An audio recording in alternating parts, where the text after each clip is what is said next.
Amen, amen, amen. Alléluia. Ce soir, nous bénissons notre Dieu. Amen. Nous bénissons notre Roi. Amen. Nous bénissons notre Créateur. Amen. Qui nous a encore ramenés dans sa présence. Amen. Seigneur, nous te disons merci, toi qui es le Dieu de victoire. Laisse que cette victoire vienne dans nos vies, dans nos maisons, dans nos ministères. Toi qui es le Dieu de grandeur, apporte ta grandeur dans nos vies, Père. De la même façon, ô Éternel, que tu avais changé la vie de Diabète, tu es capable de changer nos vies, tu es capable de changer la vie de nos familles. Voilà pourquoi nous te recommandons toutes choses ce soir. Nous te recommandons nos vies, nous te recommandons cette parole ce soir. Laisse que cette parole puisse toucher, laisse que cette parole puisse édifier et laisse que cette parole puisse porter de fruits. Nous te bénissons et nous te disons merci Saint-Esprit de Dieu, toi qui vas nous faire comprendre cette parole. Et toi qui veux, Seigneur de gloire, Papa, nous aider à ce que cette parole puisse rester dans nos vies et que cette parole puisse porter de fruits et de victoire dans nos vies. Nous les disons et nous les déclarons au nom puissant et précieux de Jésus-Christ. Amen. Amen. Amen. Amen. Amen. Amen, bien-aimés dans les Seigneurs. Amen. Nous bénissons encore une fois notre Dieu pour la présence d'un chacun. Amen. Et nous bénissons la présence de notre frère Héra. Amen. Dans la présence de notre Dieu. Amen. Bonjour, bonsoir frère Héra. Bonsoir, ça va? Que le Seigneur te bénisse pour ta présence. Amen. On est content de te voir dans la présence de Dieu. Amen. Amen. Bien-aimés, aujourd'hui, j'ai déjà parlé de cette prédication, de cette parole, mais le Saint-Esprit de Dieu m'a mis à cœur de revenir sur ça. Lui seul sait, c'est lui qui connaît nos besoins. Amen. Amen. C'est lui qui connaît les besoins de son peuple. C'est lui qui connaît les besoins d'un chacun de nous. Amen. Voilà pourquoi le Seigneur m'a redemandé encore, m'a recommandé de revenir sur cette parole ce soir. Bien-aimés dans le Seigneur, aujourd'hui, je vais parler de Dieu sait. Dieu sait. C'est ça le titre de mon message. God knows everything. N'est-ce pas? Amen. Dieu sait tout. Dans le livre des psaumes 139, 4, David nous dit ceci, bien-aimé. David déclare que Dieu est omniscient, que Dieu connaît toutes choses. Il sait ce que nous pensons. Amen. Right? Yeah. Dieu connaît toutes choses. Dieu connaît ce que vous pensez maintenant. Dieu sait ce que moi je pense, même si je ne l'ai pas encore exprimé. Dieu le sait. Amen. Et dans le livre de Philippiens 4, 6, la Bible nous dit, ne vous inquiétez de rien.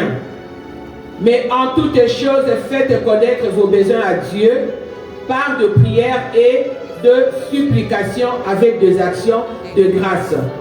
Les actions de grâce, c'est remercier Dieu, c'est rendre gloire à Dieu pour tout ce qu'il est en train de faire dans nos vies. Amen, bien-aimé. Amen. Tu peux aussi rendre des actions de grâce à Dieu en lui apportant de l'argent, en lui apportant la nourriture. Dieu ne mange pas, mais tu peux apporter la nourriture dans la maison de Dieu et les enfants de Dieu vont manger à la place de Dieu. Quand les enfants de Dieu mangent, c'est Dieu qui mange aussi. Amen. Amen. Bien-aimés, la Bible nous dit ceci, que la prière est le moyen de communication avec Dieu. Pour communiquer avec Dieu, on doit communiquer avec Dieu par la prière. Amen. C'est le seul moyen qu'on peut communiquer avec Dieu. C'est le téléphone de Dieu. Pour communiquer avec maman, je peux aller là où se trouve maman et je peux parler à maman face à face. Mais avec Dieu, il faut que tu ailles dans la prière pour parler avec Dieu face to face. Amen. Donc tu dois utiliser le téléphone, qui est la prière, qui est l'intercession, qui est l'adoration pour aller dans la présence de Dieu. Amen, bien-aimé. Amen. Et dans le livre d'Hébreux 4, 16, la Bible nous dit ceci, approchons-nous donc du trône de Dieu, le trône de sa grâce avec une pleine assurance. Parce que pourquoi? Parce que c'est au trône de Dieu, là où nous avons toutes choses. C'est au trône de Dieu que nous avons les secours. N'est-ce pas, bien-aimés? C'est au trône de Dieu que nous avons la joie, que nous avons la délivrance, que nous avons la paix. Amen, bien-aimés. Mais aujourd'hui, bien-aimés, je vais parler aux enfants de Dieu. Aujourd'hui, les enfants de Dieu, sous prétexte, comme nous venons de les lire, comme j'ai épinglé les 3 versets, David qui dit que Dieu est omniscient, Dieu connaît toutes choses, n'est-ce pas? Ce n'est pas parce que Dieu connaît toutes choses qu'on doit croiser nos bras, qu'on ne doit rien faire dans la vie. Aujourd'hui, les enfants de Dieu donnent le prétexte que Dieu connaît tout. Et moi, je ne vais rien faire. Moi, je ne vais pas faire d'efforts dans la vie. Ça devient comme un slogan. Dieu connaît tout. God knows everything. I'm not going to do nothing. I'm going to stay home. Because God knows everything. Et les enfants de Dieu ne cessent de répéter ça. Parce que Dieu connaît toutes choses, moi je ne vais rien faire, ça va me tomber du ciel. Amen, bien-aimé. La fois passée, la servante de Dieu nous a dit quelque chose. Elle a dit, ce n'est pas parce que maman prie que toi tu ne vas pas prier. Ce n'est pas parce que maman se tient au devant de Dieu que toi tu ne vas pas prier. Les enfants doivent aussi se mettre en prière. C'est très important. Mais ici, je parle à tout le monde, et enfants et adultes comme enfants de Dieu. Jésus est l'exemple parfait, bien-aimé. Jésus s'adressait au Père dans les cieux. Quand Jésus est venu sur cette terre, Jésus n'a pas croisé ses bras. Jésus est allé, il évangélisait. Et puis quand il y avait besoin de quelque chose, Jésus tournait ses regards vers le ciel, vers le Père, pour demander au Père, Père, aide-moi, qu'est-ce que je dois faire en ces moments-ci? Jésus s'est tourné, tu connais mes besoins, mais voilà ce que je veux que tu fasses de ma vie. Amen, bien-aimé. Ici, je vais prendre l'exemple de Gédéon. Gédéon, c'était un jeune. Mais Gédéon, Dieu le voyait. Dieu savait que c'était un voyant guerrier. Dieu savait que Gédéon était fort et que Gédéon était capable de s'élever et de renverser les autels de la maison de son père et de sa mère. Amen. De renverser les choses, les traditions. Il y a des traditions qui peuvent être des traditions de pauvreté, des traditions de célibat, des traditions de maladie, mais tu es capable de t'élever. Tu dis, même si ta mère, même si ton père n'ont pas été capables de le faire, mais toi tu es capable de faire ça. Parce que ce que ton père ou ta mère n'ont pas pu faire, toi tu es capable de le faire. Amen, Amen, bien-aimé. Voilà pourquoi Dieu avait demandé à Gédéon de s'élever. Parce que Gédéon avait cette capacité-là, avait cette force-là de s'élever pour renverser, pour se battre pour sa tribu. Et quand Dieu est venu Gédéon, il a demandé à Gédéon, Gédéon a dit, moi je suis le plus petit de ma tribu, je ne peux rien faire. Bien-aimé, tu peux faire beaucoup de choses dans la présence de Dieu. Pourquoi? Parce que lorsqu'un enfant a faim, l'enfant va dans la présence de sa maman. L'enfant va demander à la maman et va dire, maman, j'ai faim. Maman, j'ai besoin de manger. Maman, j'ai besoin de ça. Et c'est comme ça que la maman saura que oui, j'ai faim. L'enfant a faim et la maman va donner la nourriture. Amen, bien-aimé. Tu dois exprimer tes besoins à Dieu. Tu dois manifester ces désirs-là. Amen, bien-aimé. Tu dois manifester ces désirs-là. Tu dois manifester ces besoins-là à Dieu. Et c'est en manifestant tes besoins à Dieu que Dieu maintenant va venir maintenant dans ta vie pour te donner ce que toi tu n'as pas. Amen. Ou pour multiplier ce que tu as déjà. Amen. Ici, je vais donner l'exemple de le 5 pains et 5 poissons. Quand les enfants de Dieu suivaient Jésus, Jésus n'a pas amené les pains et les poissons du ciel. Right? Amen. Jésus n'a pas fait ça. Jésus, qu'est-ce qu'il a fait? Il a demandé ce que le peuple avait en main.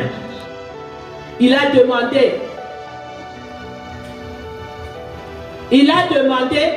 ce que le peuple avait en main, n'est-ce pas? Amen. Le peuple avait faim. Tout le monde suivait Jésus. Jésus ne s'est pas arrêté pour dire, oh attendez, je vais faire une prière spéciale et puis les pains et les poissons vont commencer à tomber du ciel. Non. Jésus a dit, qu'est-ce que vous avez? Les autres ont dit, oh, il y a un enfant qui a 5 pains ici et l'autre qui a 5 poissons. Jésus a dit, amenez-moi ce que vous avez. C'est à partir de ce que toi tu as. Amen, bien-aimé. À partir de ce que tu as entre tes mains, que Jésus va utiliser cela et Jésus va multiplier cela. Amen. Amen. Jésus ne va pas chercher autre chose. Les 25 sous que tu as, Jésus va te demander qu'est-ce que tu as entre tes mains. Tu vas dire, oh, je n'ai que 25 sous. Mais moi, je vais construire un building. Mais je n'ai que 25 sous. Jésus va te dire, viens avec ces 25 sous. Je vais t'aider maintenant. Je vais te montrer comment il faut multiplier ces 25 sous pour construire ton building. C'est ce que Jésus a fait. Il a dit, venez avec les 5 poissons, venez avec les 5 pains. Et Jésus a prié maintenant sur les 5 poissons et les 5 pains. C'est comme ça que les 5 poissons et les 5 pains se sont multipliés. Amen. Et il a donné ça aux gens pour manger. Amen, bien-aimés. Mais lorsqu'on reste bras croisés, on ne fait rien, on attend que Dieu nous donne tout. Que Dieu prie pour nous. Parce que Dieu nous a déjà donné cette capacité. Dieu ne peut pas être là en train de prier pour nous, pour que nous puissions nous lever. Le Saint-Esprit de Dieu intercède pour nous. En intercédant pour nous, ça signifie qu'il nous pousse. Il nous booste dans la présence de Dieu. Amen, bien-aimés. Ici, je vais prendre l'exemple de cet homme. Dans Jean 5, 7. Je ne sais pas si quelqu'un peut m'aider à lire ça. Jean 5. Dans les livres de Jean. Jean 5. Jean 5, 7. Qu'est-ce que la parole de Dieu nous dit? Dans les livres de Jean 5, 7. Le malade lui répondit, Seigneur, je n'ai personne pour me jeter dans la piscine quand l'eau est agitée. Et pendant que j'y vais, un autre descend avant moi. Amen. Amen. Que Dieu te bénisse, ma soeur. Je peux même commencer au verset 6. Au verset 6, on dit ceci. Jésus l'ayant vu couché, et sachant qu'il était malade depuis longtemps, lui dit, veux-tu être guéri? Jésus lui a posé la question, veux-tu être guéri? Est-ce que Jésus lui a dit, viens, je vais te guérir? Non. Non, il a dit, veux-tu être guéri? Veux-tu que ta vie change? Pourquoi? Parce que cet homme-là est resté durant 38 ans avec sa maladie. Et tout le monde venait dans la piscine et se jetait dans la piscine. Mais lui, il restait là. Il ne bougeait pas. Il ne voulait pas bouger. Amen, bien-aimé. Il ne voulait pas bouger et il attendait que quelqu'un vienne l'aider à se jeter dans la piscine. C'est comme ça que Jésus est venu, il l'a vu. Il lui a demandé, veux-tu être guéri? Il dit, personne n'est là pour me jeter dans la piscine. Je n'ai personne. Bien-aimé, les gens qui venaient se jeter dans la piscine, peut-être que c'était des gens plus malades que cet homme-là. Peut-être que ces gens-là n'avaient même pas de pieds. Peut-être que ces gens-là n'avaient même pas de mains. Mais ces gens-là faisaient un effort pour se jeter dans l'eau.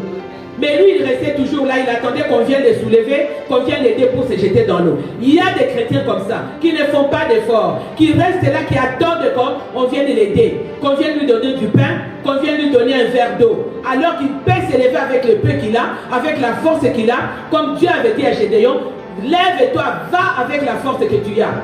Et tu peux réussir dans la vie.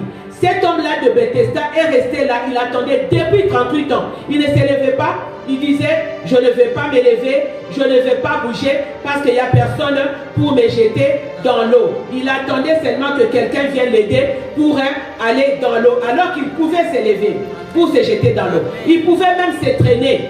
Il pouvait même, ces gens-là n'avaient même pas de pieds. Peut-être que ces gens-là n'avaient même pas de main. Mais ces gens-là faisaient un effort pour se jeter dans l'eau. Mais lui, il restait toujours là, il attendait qu'on vienne le soulever, qu'on vienne l'aider pour se jeter dans l'eau. Il y a des chrétiens comme ça, qui ne font pas d'efforts, qui restent là, qui attendent qu'on vienne l'aider, qu'on vienne lui donner du pain, qu'on vienne lui donner un verre d'eau. Alors qu'il peut s'élever avec le peu qu'il a, avec la force qu'il a, comme Dieu avait dit à Gédéon, lève-toi, va avec la force que tu as, et tu peux réussir dans la vie. Cet homme-là de Bethesda est resté là, il attendait depuis 38 ans. Il ne s'élevait pas, il disait, je ne vais pas m'élever, je ne vais pas bouger parce qu'il n'y a personne pour me jeter dans l'eau. Il attendait seulement que quelqu'un vienne l'aider pour aller dans l'eau, alors qu'il pouvait s'élever pour se jeter dans l'eau. Il pouvait même se traîner, il pouvait même ramper, il pouvait même rouler pour se jeter dans l'eau. Donc il y avait tous les moyens possibles pour se jeter dans l'eau. Et maintenant Jésus lui a dit, lève-toi et marche. Donc tu dois oser dans la vie. Jésus n'a pas dit à cet homme, viens, je vais t'aider, donne-moi ta main, je vais t'aider pour te lever. Jésus a dit, veux-tu être guéri? il lui a posé la question. Jésus savait qu'il avait besoin de la guérison. Il a dit, veux-tu être guéri? Et puis après, Jésus lui a dit, maintenant lève-toi. Jésus ne lui a pas dit, non, je vais t'aider, je vais te soutenir là. Non, lève-toi même, lève-toi. Donc dans la vie, tu dois oser. Peut-être que tu peux te dire, ah, moi je suis encore trop jeune, je ne peux même pas faire un tel projet. Et pourtant, Dieu t'a donné l'intelligence et la sagesse que tu es capable de faire ces projets-là. Amen, Amen bien-aimé. Tu es capable de faire ça. Il y a trop d'excuses chez les enfants de Dieu. Trop d'excuses. C'est la faute d'un tel, c'est la faute de ma mère si je n'ai pas réussi dans la vie, c'est la faute de mon père, c'est la faute de ma soeur, c'est la faute de ceci, c'est pourquoi j'ai échoué. À cause de mes parents, c'est pourquoi j'ai échoué. À cause de mon mari, c'est pourquoi j'ai échoué. À cause de ma femme, à cause de mon pasteur. Non, bien-aimé, tu dois t'élever. Tu dois prendre la décision de t'élever. Tu dois sortir de ta zone de confort, bien-aimé. Tu dois te battre. Tu dois te battre et tu dois changer les cours de ta vie. Tu dois changer la situation. Tu dois sortir de ton enveloppe et tu dois arrêter de rejeter les blâmes sur les autres. Et de dire, si moi je ne fais pas ça, si je n'ai pas réussi, c'est parce que on provient d'une telle famille. Non. Dieu n'a travaillé qu'avec des familles brisées. Dieu n'a pas travaillé avec des familles parfaites.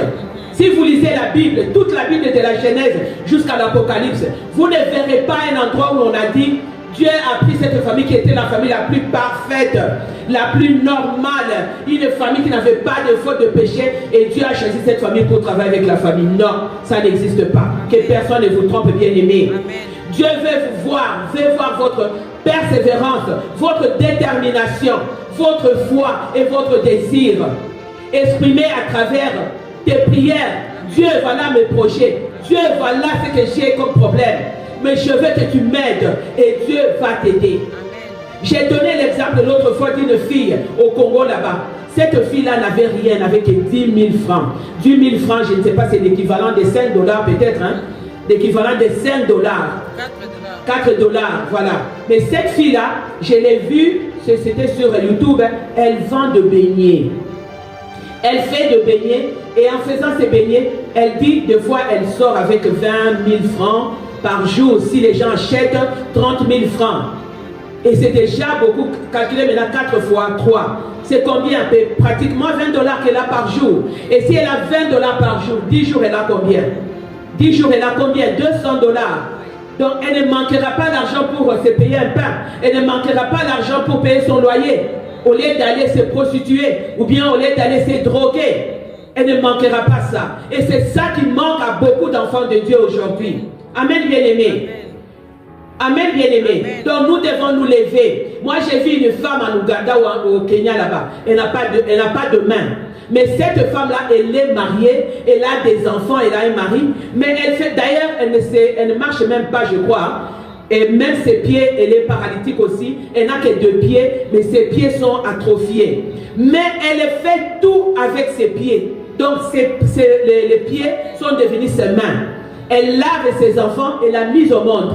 Elle a plus que 4 enfants. Elle prépare pour son mari, elle va au marché, elle prépare le foufou, elle fait tout, elle habille les enfants, et avec ses pieds sont devenus ses mains.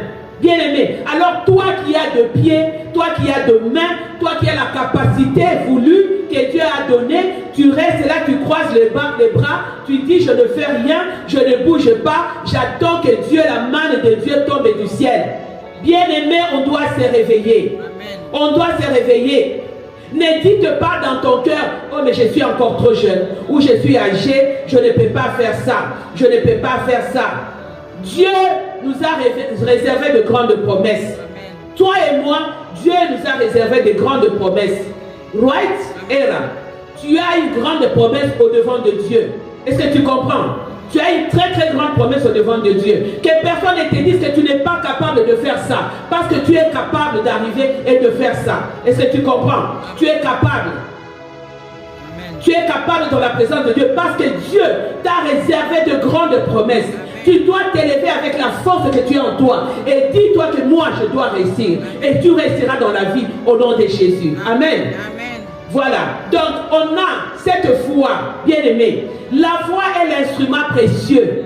Notre foi, faith in God, Donc tu dois avoir cette foi-là que c'est cet instrument-là qui va aller dans la présence de Dieu, qui va aller chercher la réponse dans la présence de Dieu pour venir te donner cette réponse-là et accomplir les promesses de Dieu dans ta vie. Amen, bien-aimé.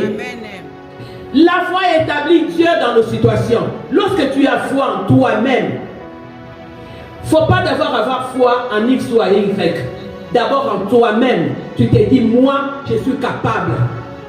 Est-ce que tu me comprends? Moi, je suis capable. Je suis capable de faire ça. Je suis capable d'arriver à faire ceci ou cela. Et tu arriveras. Et que personne ne vienne te dire, non, tu n'es pas capable. Non, tu ne peux pas faire ça. Non, non, non. Qui va aller chercher la réponse dans la présence de Dieu pour venir te donner cette réponse-là et accomplir les promesses de Dieu dans ta vie. Amen, bien-aimé. La foi établit Dieu dans nos situations. Lorsque tu as foi en toi-même, il ne faut pas avoir foi en X ou en Y. D'abord en toi-même, tu te dis, moi, je suis capable. Est-ce que tu me comprends? Moi, je suis capable. Je suis capable de faire ça. Je suis capable d'arriver à faire ceci ou cela. Et tu arriveras. Et que personne ne vienne te dire, non, tu n'es pas capable. Non, tu ne peux pas faire ça. Non, non, non, tu es capable. Hier, je regardais le CEO de TikTok. Pourquoi est-ce que... Je ne vais pas parler de politique. Le CEO de TikTok. TikTok, c'est un jeune comme vous. Hein. J'étais étonné, je croyais peut-être qu'il a travaillé avec les autres, avec Facebook, blablabla, tout ça.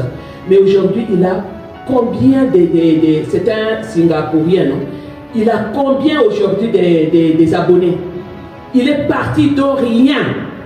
De rien. Regarde un peu quand on s'abonne à TikTok là. Tout ce qu'on fait là, ça lui donne combien d'argent? C'est un milliardaire aujourd'hui. Mais il est parti de rien. Il a travaillé pour quelqu'un. Il est allé, il a regardé comment les autres travaillent. Il a copié, il a gardé ça, et ça lui a amené quelque part. Amen, bien-aimé. Voilà, il avait une foi d'abord en lui-même. Il a dit, je vais là-bas, je vais pour apprendre, et je vais faire ceci, et je vais devenir ce que je veux dans la vie. Et il est devenu ça dans la vie. Aujourd'hui, il est combattu. Est-ce que vous comprenez un peu? Donc, il faut avoir la foi, il faut t'élever. Ne sois pas timide devant un projet. Ne sois pas timide devant un projet. Je vais donner l'exemple de Jacob. Jacob qui était fils d'Isaac. Jacob avait connu des difficultés avec sa femme, Rachel. Rachel qui ne concevait pas. Elle était stérile. Elle ne pouvait pas concevoir. Mais Rachel pleurait. Rachel voulait avoir des enfants, ses propres enfants. Rachel est allée pleurer devant Dieu. Rachel a prié, a crié au devant de l'Éternel. Et Dieu a écouté la prière de Rachel. Bien-aimée, elle a crié. Le cri fait toujours la différence, bien-aimée. Lorsque tu cries, quand je dis des cris, ce n'est pas des cris. Ce n'est pas des cris, des bruits devant Dieu. Non, ce n'est pas crier. Non, c'est des prières que tu fais monter devant de Dieu. Pour dire à Dieu, Seigneur, regarde ma situation. Regarde ça. Regarde, je veux changer ma vie. Je vais faire ça. Tu t'appuies sur la parole de Dieu. C'est ce que Rachel avait fait. Ces cris ont apporté la différence, bien-aimés. Ceux qui pleurent dans la présence de Dieu, ceux qui vont dans la présence de Dieu avec de cris, leurs cris apportent la différence.